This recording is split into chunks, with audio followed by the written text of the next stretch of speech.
When I ventured into a town I seldom visited for shopping, I stumbled upon a disconcerting sight. My husband and mother walking arm in arm, sharing intimate kisses without a hint of concern for onlookers. Overwhelmed with shock, I confronted them, only to find them unapologetic, even justifying their actions. Swiftly, I divulged the shocking revelation to my father and opted for a divorce.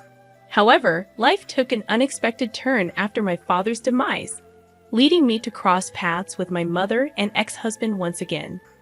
Years had passed, and as I laid eyes on my mother, her visibly pregnant belly spoke volumes. Catching my gaze, she smirked in triumph. "Ah, you've noticed. There's a little one growing in here. It seems like you've been yearning for this for quite a while, struggling with infertility. Well, we managed to achieve it effortlessly. Now I can finally embrace fatherhood." The decision to part ways had been a wise one. They aimed to hurt me with insults, but to their dismay, I remained impervious to their attempts. "That's quite amusing. The two of you look utterly foolish together," I remarked, laughter bubbling within me. My name is Emily, a 24-year-old office worker, born to young parents entangled in a whirlwind romance. My parents, Linda and Ken, married hastily due to my arrival during their high school years. Initially, their union appeared promising, with my father actively involved in my early years. However, a workplace accident left him physically impaired, triggering a drastic change in my mother's demeanor. As my father struggled with rehabilitation, my mother's indifference and disdain for him became evident. She spewed insults and mockery, creating a strained environment. Despite financial challenges, my father's perseverance allowed him to walk again, but my mother's coldness persisted. Growing up, my mother vented her discontent about my father, creating a rift between them. Our family struggled financially, and my mother's night shifts left me primarily under my father's care. Graduating from high school, my dreams of college were dashed by my mother's insistence that I work to support the family. "I'm sorry, Emily. My condition has forced this life upon you. Don't apologize, Dad. I'm content if it eases your burden." After years of hard work, I married Michael, hoping to create a warm family unlike my parents' strained relationship.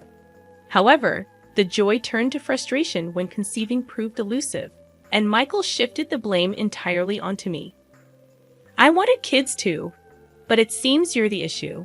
Why can't we have children?" Desperate, I suggested seeking medical advice, but Michael stubbornly blamed me and refused infertility treatments. As my efforts to conceive faltered, suspicions arose about his fidelity, fueled by late-night returns with the scent of perfume lingering on his clothes. The journey that began with familial betrayal had woven into a tale of personal resilience and strength. Further scrutiny of the credit card statements unveiled unexplained expenditures, deepening my suspicions. Direct confrontation with my husband seemed fruitless, anticipating his evasion of the inquiry. The opportune moment to address my concerns emerged during an unexpected visit to a town I rarely frequented for shopping. Spotting my husband, who claimed to be working that day, walking with a woman by his side stirred curiosity. "Is that Michael? He was supposed to be working today," I mused, ready to call out to him. My surprise intensified when I identified the woman accompanying him. It was my mother. Since marrying, I had maintained distance from her, seldom bringing my husband to my parents' house. Observing them discreetly, my astonishment peaked as they held hands and kissed. Unable to contain my shock, I confronted them, chasing after the unexpected duo. "Hey, Michael." "Mom." Caught off guard, they halted, feigning surprise. My mother attempted to downplay the situation, claiming they merely ran into each other and exchanged pleasantries. Approaching my mother, I discerned a familiar scent, one I had encountered on my husband's clothes after his late-night returns. Reluctantly, I concluded that my mother was his clandestine partner. "Don't lie, I saw it. You and Michael kissing." Their denials crumbled under the weight of my revelation. Admitting their deceit, my mother revealed her involvement with Michael. "Huh, you must be mistaken. We just happened to bump into each other, that's all. I didn't think we'd be found out so soon," she protested. Their web of deception unraveled further as my husband confessed his preference for older women, specifically naming my mother Linda. Sorry, Emily. I did feel bad for you, but I've liked Michael since we first met, my mother confessed, laying bare the painful betrayal. My mother and husband shamelessly confessed to shocking revelations. It was just a chance encounter, and things unfolded while having tea. I'm young and crave love experiences, my husband admitted unabashedly. With our marriage already strained, talking to Linda intensified my attraction towards her, he confessed. Acknowledging the information, my mother addressed our fertility struggles, adding, Michael desired a boy, and unfortunately, because of you. Unable to comprehend the depths of their betrayal, I confronted them about divulging our private matters to my mother. You talked about our issues with my mom? It's true, isn't it? You blame me for not having kids. Incredibly, my husband had aired our intimate struggles to my mother, portraying himself as the victim. Anger surged within me, realizing the impossibility of sustaining this marriage. You're the worst. Do you even realize what you've done? I yelled at the pair, exhausted by their feeble justifications. I can't help it. Your failure as a wife and a woman led to this, he retorted callously. Well, I don't need a husband like you. Seeking liberation, I declared, I want a divorce. I've grown tired of your constant excuses and inability to have kids. It'll be a relief to be free of a useless wife like you. Apologizing insincerely, my mother remarked, I didn't mean to, but it seems like taking your precious husband away. My bad. Unmoved by her false remorse, I issued a warning. If I disclose this affair to Dad, your divorce is imminent. Brace yourself. My mother's demeanor shifted at the revelation, but she swiftly regained her composure. Well, there's no concrete evidence of our affair. Your divorce with Michael is your business. I'll divorce when I feel like it. Let's go, she declared, prompting Michael to hastily abandon me. Despite their evident infidelity, my mother displayed no urgency in divorcing my father. In stark contrast, I promptly headed to my parents' house and disclosed everything to my father. So that's what's been happening, huh? I endured that woman for years, thinking it would be better for you to have a mother. I never expected her to be this terrible to her own daughter. My father expressed his disappointment with a bitter glance. I've decided to divorce Michael. I can't stay married after what happened. What about Mom? I inquired. Don't worry. I have a plan. I won't let them have their way, my father assured. Later, Michael sent the completed divorce forms, which I signed, formalizing our separation. My mother, however, never returned home, apparently eloping with Michael. Despite the frustration, my father advised me to let go of them both, and I chose to move on from my ex-husband and my mother. Leaving the apartment I shared with Michael, I returned to my parents' house. Ironically, my father had become adept at taking care of himself, thanks to my mother's lack of assistance. Though the outcome was unfortunate, I found solace in returning to my roots. It's good to be living with you again, Emily. Thank you for coming back, my father expressed his gratitude. A fleeting period of tranquility with my father was abruptly disrupted by his contraction of the prevalent pneumonia, thrusting him into a perilous struggle between life and death.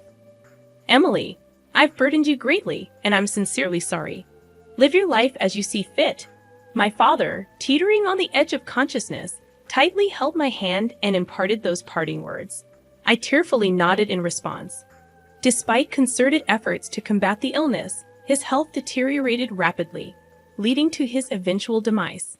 Dad, I can't fathom your sudden departure. I wish I had been there more for you, I lamented while grappling with the preparations for his funeral.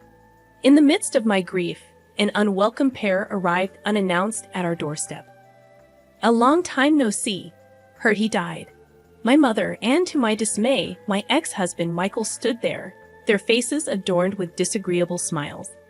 They intruded with a brazen sense of entitlement. Why are you here? Leave. Who do you think you are? I am his wife. It's only natural for a wife to be present when her husband passes, my mother asserted. How dare you say that after abandoning us for years?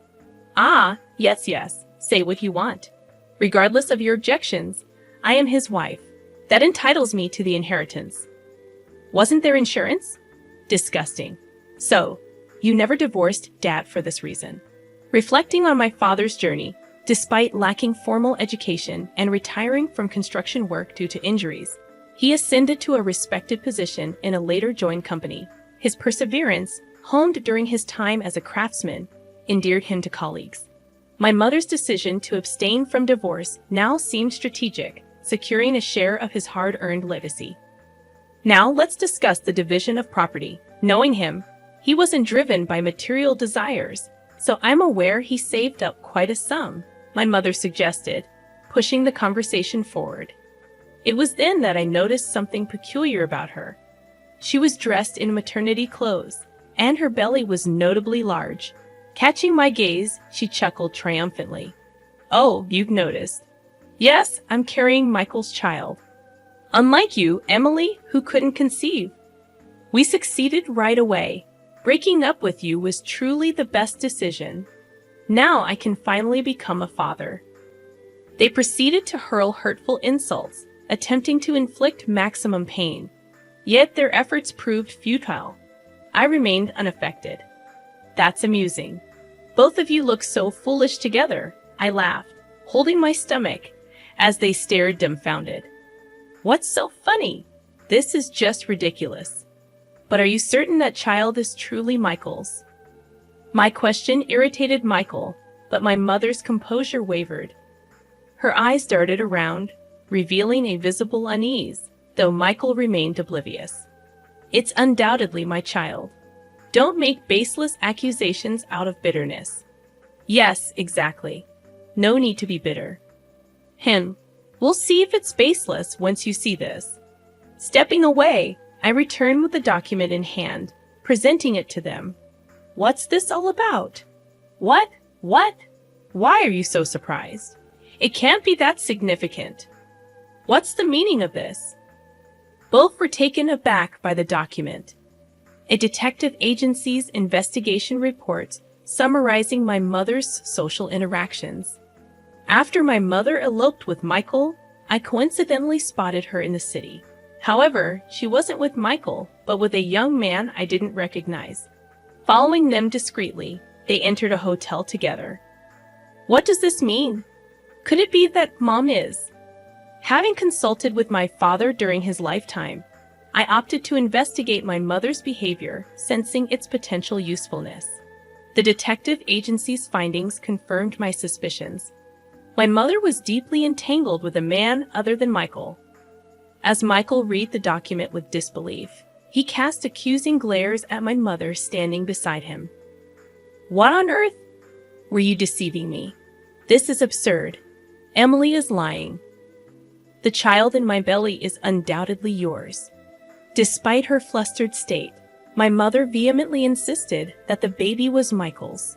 Whom do you believe, Emily or me? Oh, that's convenient. Accusing your own mother just because you couldn't have children. What a terrible woman. Michael, swayed by my mother, regained his composure. They dismissed the report as false and resumed blaming me. Believe what you want, but unfortunately, there's concrete evidence. You can come out now. Summoning someone from the next room, a man entered. Who's that? I don't know him. Both were puzzled by the appearance of the unfamiliar man. This is my husband. You wouldn't know him, of course, because after you, I remarried him. His name is Tom. I met him through a friend a year after divorcing Michael and remarried him. How does this man prove anything? Unlike with you, I am genuinely pregnant with this child. So what? Speak plainly. Don't you get it? I couldn't conceive with you, no matter how hard we tried. But with Tom, I got pregnant right away. The implication of my words dawned on Michael, and his eyes widened. You avoided going to the clinic because it was a hassle. But I had tests done, and there were no issues with my fertility. So the problem was with you. That's a lie. But it's strange, isn't it? Supposedly, you have infertility issues, yet my mother is pregnant. Are you sure that baby is yours? Confronted with my question, Michael couldn't argue back and turned his glare towards Linda beside him. Hey, tell me the truth. Ah, fine. You win. You admitted it rather quickly. I thought you'd deny it more. Being with you, Michael, was just a game for me. What do you mean? I was with you because you were Emily's husband, you know, coveting what someone else had. But my true love was another man. I was planning to leave you soon anyway. Stunned by her words, Michael was left without a response.